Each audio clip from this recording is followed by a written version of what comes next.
Assalamualaikum para sedulur jalan terang, Alhamdulillah kita berjumpa kembali. Di segmen kali ini, kita akan mengupas tuntas kasus yang terjadi di tahun 2016, yang terjadi di salah satu desa yang ada di Kabupaten Bojonegoro, Jawa Timur.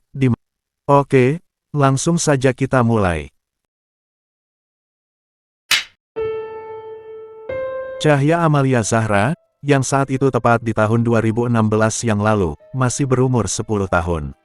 Di tahun itu, Zahra merupakan murid kelas 5 sekolah dasar di SD Negeri Pengkol, yang ada di Kecamatan Tambak Rejo, Bojonegoro.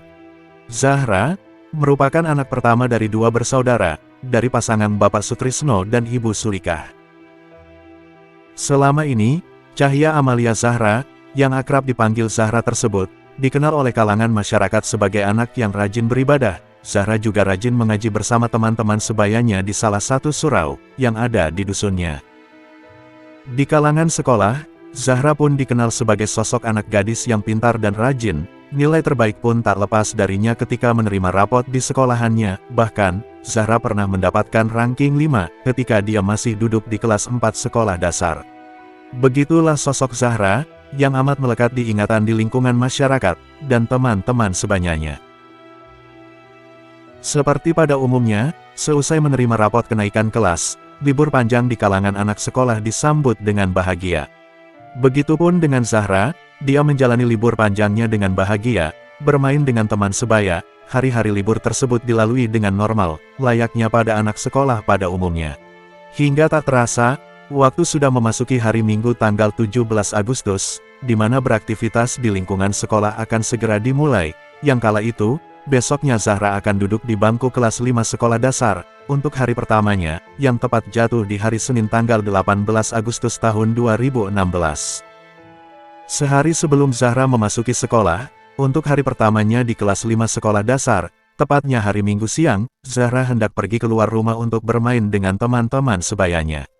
Di saat itulah, Bapak Sukadi selaku paman dari Zahra, melihat keponakannya untuk yang terakhir kalinya. Sukadi pun tak mempunyai firasat apapun dengan keponakannya tersebut. Singkatnya, setelah Zahra keluar dari rumah untuk bermain, di jalan Zahra bertemu dengan Ahmad Rifai, yang akrab disebut Arif, yang merupakan sepupunya yang tinggal di samping rumah Zahra. Ahmad Rifai yang merupakan seorang bujangan, hobinya menonton film bercocok tanam. Dari hobinya itulah, yang membuat Ahmad Rifai tak mampu membendung gejolak lontongnya yang tegang memuncak, ketika melihat Zahra berpapasan dengannya. Seketika itulah, timbul niatan Ahmad Rifai untuk memakan apem Zahra. Dengan santainya, Ahmad Rifai menghampiri Zahra dan mengajaknya untuk bermain dan mandi di sungai, yang ada di belakang rumah. Karena masih sepupu dekat dan tinggal di samping rumah mereka, Zahra pun tak menaruh curiga pada ajakan Ahmad Rifai, yang pada akhirnya Zahra menyanggupi ajakan dari sepupunya tersebut. Singkatnya, mereka berdua pun menuju sungai yang berada tak jauh dari belakang rumahnya. Sesampainya di sana, Zahra dan Ahmad Rifai bermain di sungai seperti biasa. Namun, ketika Zahra mulai bermain air, yang membuat seluruh badan Zahra basah, Ahmad Rifai pun melancarkan niatnya. Ahmad Rifai langsung menarik Zahra untuk menuju tepi sungai. Di tepi sungai itulah Ahmad Rifai melancarkan aksinya, untuk segera mencoblos apem Zahra. Namun, tentu saja Zahra melawan sekuat tenaga. Tapi apa daya, tenaga seorang gadis yang masih duduk sekolah dasar tersebut tidak banyak membuahkan hasil. Sedangkan, Ahmad Rifai yang kepalang memuncak lontongnya, mendapatkan perlawanan dari Zahra. Dia pun mengeluarkan kata-kata, yang membuat hati Zahra takut dan ciut seketika. Mendapatkan respon dengan terdiamnya Zahra, Ahmad Rifai pun langsung mencobloskan lontongnya ke apem Zahra. Dengan membabi buta Ahmad Rifai mencoblos apem Zahra, Zahra pun pasrah dengan keadaannya.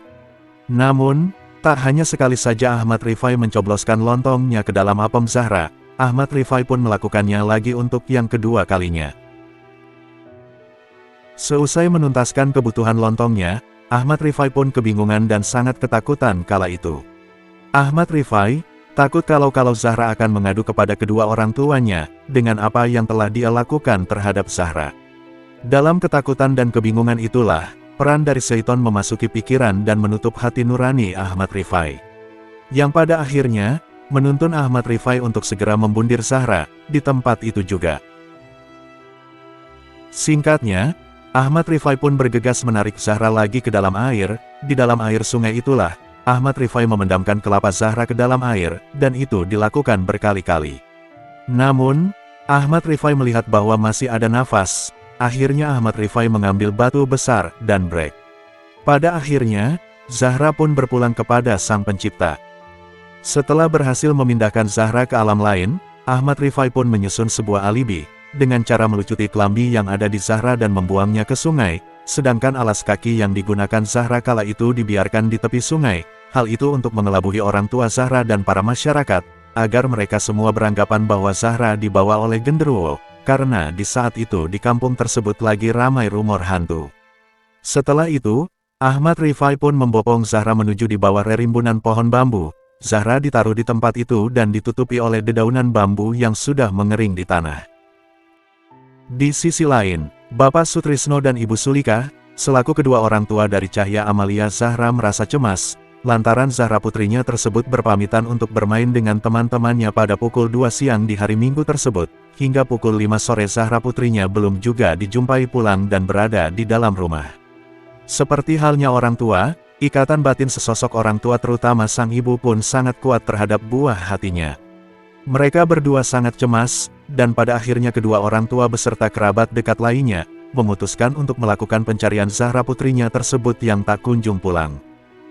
Pencarian pertama dilakukan oleh kedua orang tua Zahra dan para kerabat dekatnya, pada pukul 5 sore di hari Minggu tersebut, namun hingga larut malam Zahra tak kunjung ditemukan. Semakin bertambahlah kekhawatiran kedua orang tua Zahra dan para kerabat dekatnya.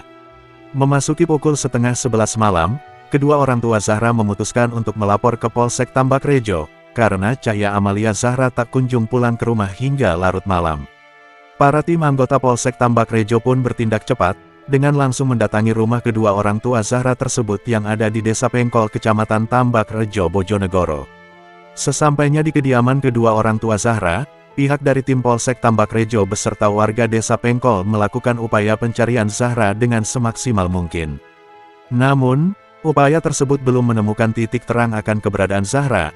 Hingga memasuki pukul 4 pagi, para tim dari Polsek Tambak Rejo beserta warga belum menemukan keberadaan Zahra. Tentu saja, hal tersebut membuat kedua orang tua Zahra semakin bertambahlah kecemasannya.